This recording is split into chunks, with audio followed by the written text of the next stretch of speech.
చీల్చింది, నా కుటుంబాన్ని చీల్చింది, దేవుడే గుణపాఠం చెప్తాడు అని పెద్ద పెద్ద మాటలు మాట్లాడారు. నిజానికి ఆంధ్రప్రదేశ్ రాష్ట్రం ఇలా అభివృద్ధి లేకుండా ఇంత దయనీయ స్థితిలో ఉంది అంటే దానికి కారణం ముందు 5 సంవత్సరాలు ముఖ్యమంత్రిగా ఉన్న చంద్రబాబు గారు, ఇప్పుడు 5 సంవత్సరాలు ముఖ్యమంత్రిగా ఉన్న జగనన్న గారు. ఈరోజు రాజశేఖర రెడ్డి గారి కుటుంబం చీలింది అంటే అది చేతులారా చేసుకున్నది జగనన్న గారు.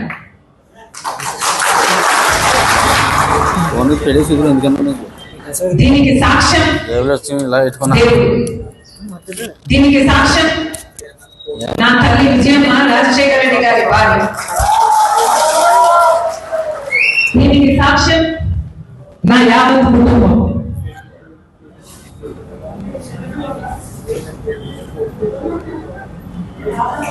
జగన్మోహన్ రెడ్డి గారి పార్టీ ఇబ్బందుల్లో ఉంటే 18 మంది ఎమ్మెల్యేలు ఆ రోజు రాజీనామాలు చేసి జగనన్న వైపు నిలబడితే వాళ్ళను మంత్రులను చేస్తానన్నాడు జగన్. ఈరోజు వాళ్ళల్లో ఎంతమంది మంత్రులుగా ఉన్నారు? వాళ్ళు రాజీనామాలు చేస్తే అమ్మా నేను వాళ్ళ కోసం తిరిగాను, వాళ్ళ గెలుపుకు పాటుపడ్డారు, వాళ్ళను గెలిపించారు. ఆ తర్వాత వైసీపీ పార్టీ ఇబ్బందుల్లో ఉంది అని నన్ను పాదయాత్ర చేయమంటే నా ఇంటిని వాటిని అన్ని పక్కన పెట్టి నా బిడ్డల్ని సైతం కాదనుకుని ఎండనక వాననక వేల కిలోమీటర్లు నెలల తరబడి రోడ్డు మీదనే పడుకుని 3200 కిలోమీటర్లు పాదయాత్ర చేసింది రాజశేఖర రెడ్డి.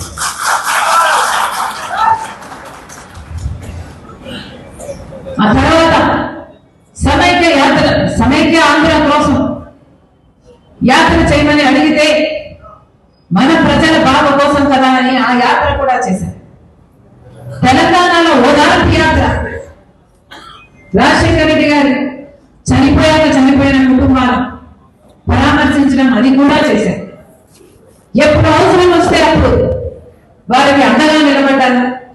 ఏమి కావాలని అడిగితే మాట మాట్లాడకుండా, ఎందుకు అని అడగకుండా, స్వలాభం చూసుకోకుండా, నాకేమిటి అని ఆలోచించకుండా నిస్వార్థంగా మీకోసం ఏది అడిగితే అది చేశారు.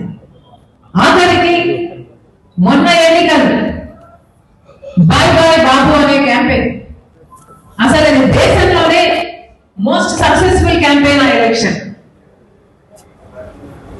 మీ గెలుపు కోసం ఊరూరు తిరిగారు, క్యాంపెయిన్ చేసి గెలిపించారు. జగన్మోహన్ రెడ్డి గారు ముఖ్యమంత్రి అయ్యారు.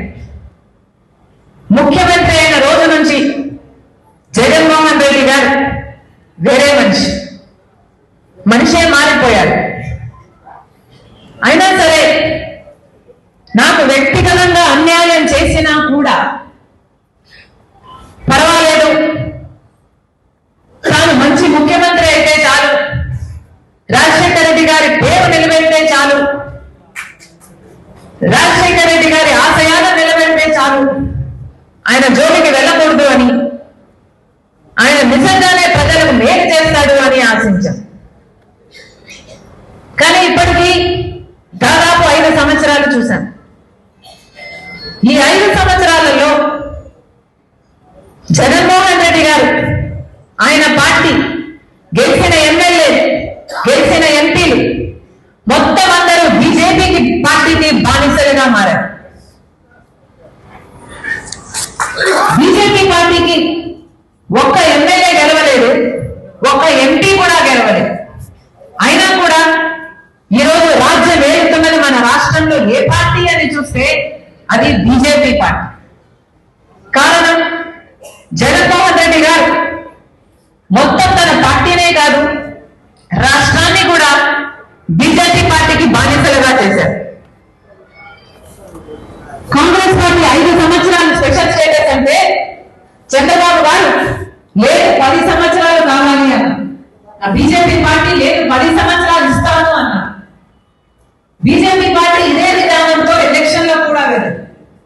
అప్పుడు చంద్రబాబు గారు చెప్పిన మాట రేపు స్పెషల్ స్టేటస్ 15 సంవత్సరాలు కావాలి అన్నారు. నేను స్పెషల్ స్టేటస్ కోసమే బీజేపీతో పొత్తు పెట్టుకుంటున్నానన్నాడు. పొత్తు పెట్టుకున్నాడు, గెలిచాడు, ముఖ్యమంత్రి అయ్యాడు చంద్రబాబు గారు. ఆఖరికి వాళ్ళు మంత్రి పదవులు ఇస్తే వాళ్ళ కేబినెట్ లో మంత్రులు కూడా అయ్యారు. స్పెషల్ స్టేటస్ కోసమే పొత్తు పెట్టుకుంటున్నాను బీజేపీతో అని చెప్పిన చంద్రబాబు గారు ఆ తర్వాత అసలు స్పెషల్ స్టేటస్ గురించి ఈయన మాట్లాడటం కాదు కదా, ఎవరైనా ఉద్యమాలు చేస్తే కూడా వాళ్ళ మీద కేసులు పెట్టారు, వాళ్ళని జైల్లో పెట్టాడు చంద్రబాబు.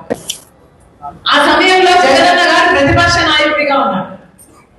ప్రతిరోజు స్పెషల్ స్టేటస్ కోసం ఉద్యమించారు. ప్రతిరోజు స్పెషల్ స్టేటస్ ఏమైంది అని చంద్రబాబు గారిని నిలదీశారు. ఎన్నో నిరాహార దీక్షలు కూడా చేశారు. ఆ రోజు జగనన్న చెప్పిన మాట, ముక్కుమ్మడిగా రాజీనామాలు చేద్దాం, ఎంపీలందరూ రాజీనామాలు చేద్దాం, స్పెషల్ స్టేటస్ ఎందుకు రాదో చూద్దాం, బీజేపీ ప్రభుత్వం స్పెషల్ స్టేటస్ ఎందుకు ఇవ్వాలో చూద్దాం అని టీడీపీకి సవాలు విసిరారు. ఆ తర్వాత జగనన్న గారు ముఖ్యమంత్రి అయ్యారు. జగనన్న గారు ముఖ్యమంత్రి అయిన తర్వాత ఒక్క